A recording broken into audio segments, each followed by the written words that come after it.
You're listening to a Rock Candy podcast. Hi, I'm Peterson Toscano, and this is Bubble and Squeak, a podcast with uncanny sounds, funny interludes, and stories, most weird, many true. Okay, here's episode 2.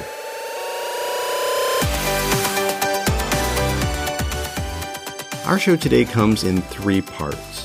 Part 1, I share with you a previously unaired excerpt of an interview I had with writer Elizabeth Rush. Part 2, I reveal the night when a Southern preacher woman nearly wrestled with Donald Trump's demons. And Part 3, a sound slice.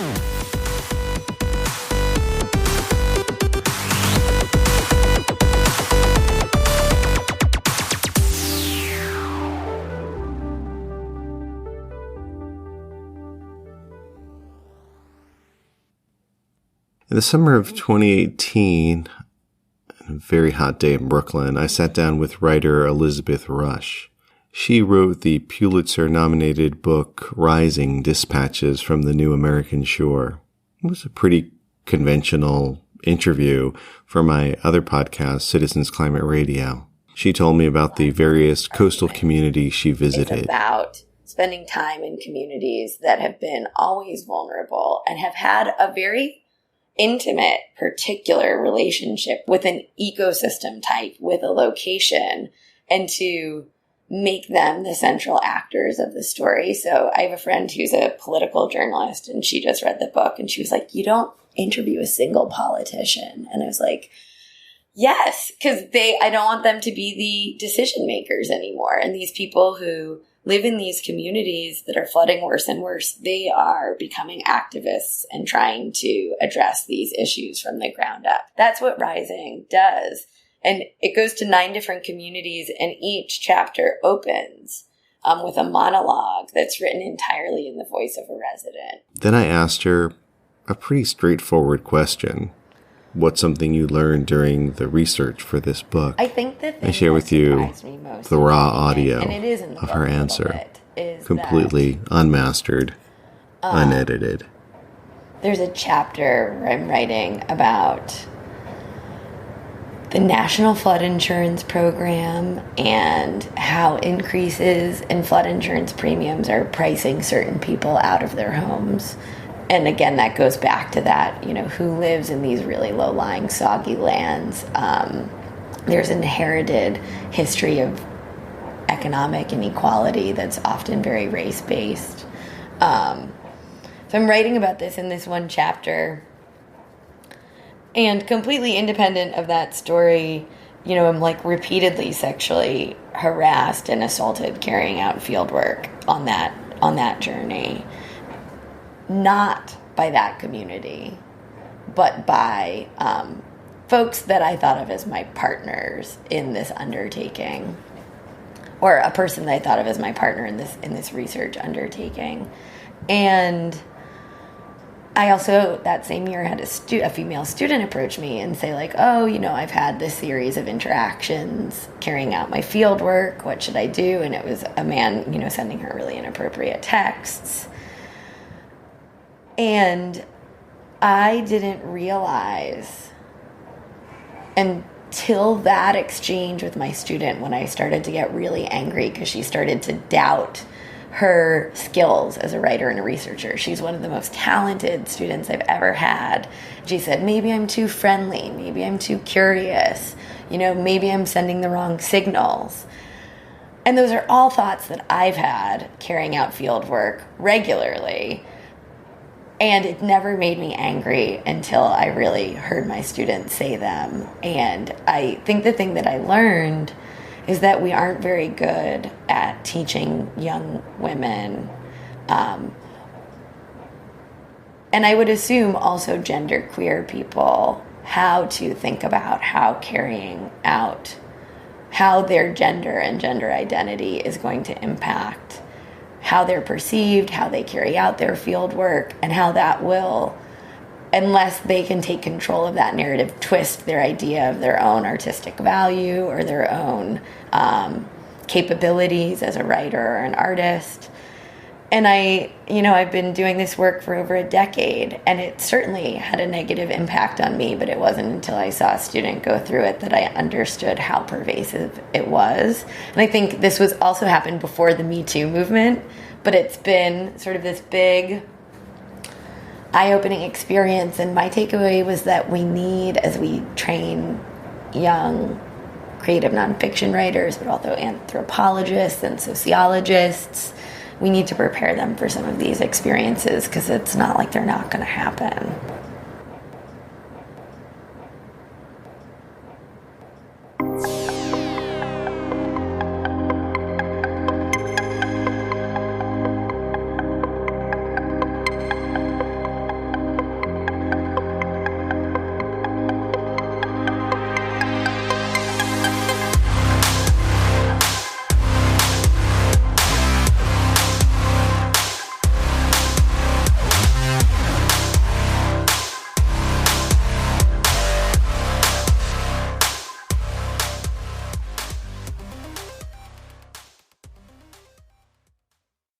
This is Elizabeth Jeremiah from the Elizabeth Jeremiah Global Worldwide Ministries in Jesus, with an apology and begging your forgiveness, because I feel personally responsible for the ascendancy of Donald Trump to the presidency.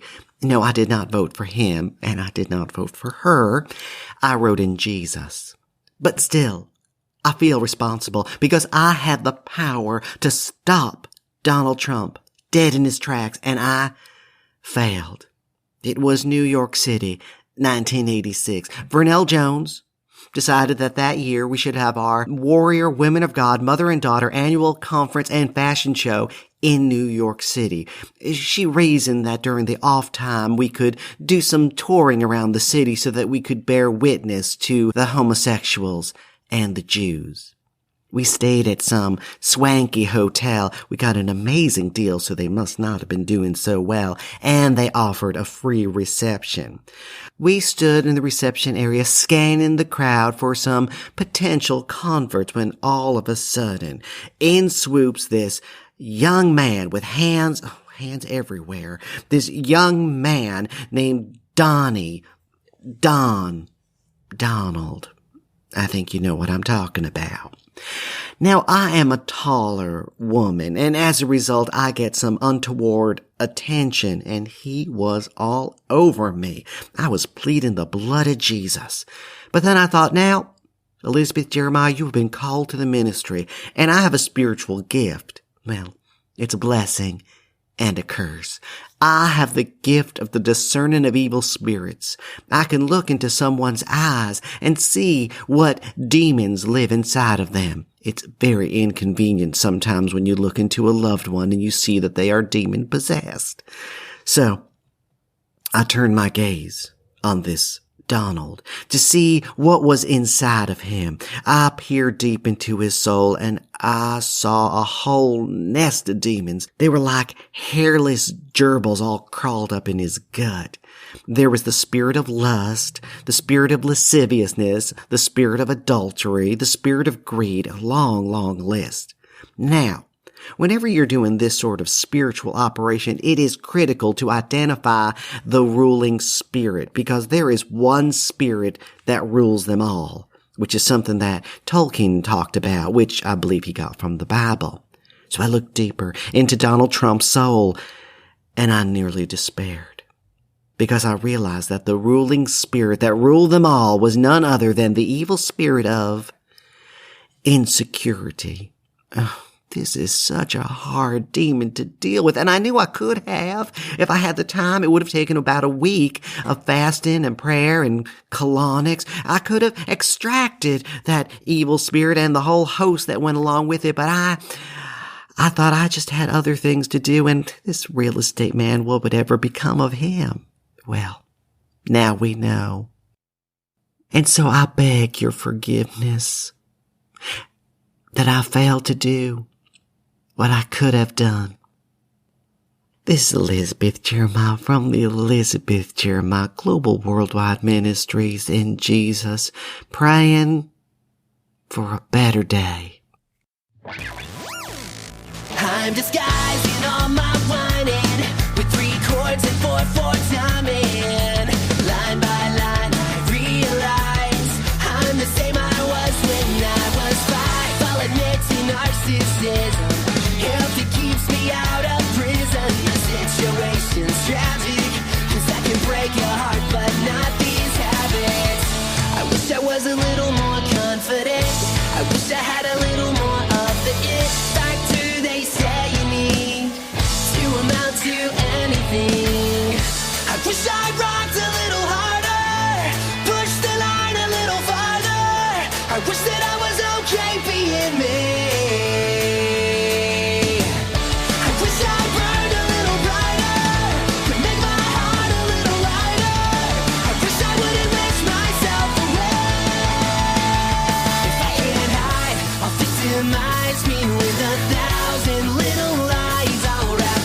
Let me set the scene for you. I'm in a pub, Donard pub, in Newcastle, in the north of Ireland, or Northern Ireland, or just Ireland, depending on who you ask. It's in County Down. Every Friday at various pubs like this, a group of musicians meet. There could be 5, there could be 12. I went one night and it was a lock-in. It was just me and the musicians. This night there are about 12 musicians. A very full bar, noisy. And how it works is the musicians don't talk to each other. They just start. One of them picks out a melody on the strings or through a flute. The others who know the melody begin to join in until it becomes this cacophony of Irish music.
You've been listening to Bubble and Squeak. It's produced by me, Peterson Toscano. I pretty much just make this show for me and for my friend Shirley, who lives in the north of Ireland, or Northern Ireland, or just Ireland, depending on who you ask. The Bubble and Squeak theme music is Worthless by Jellyrox from the album Bang and Whimper. You also heard music from Eleventyseven. You can find it on iTunes, Spotify, or wherever you listen to music. You can find more about my work over at my website, petersontoscano.com, or tweet at me, at P2Son, the letter P, the number 2, SON.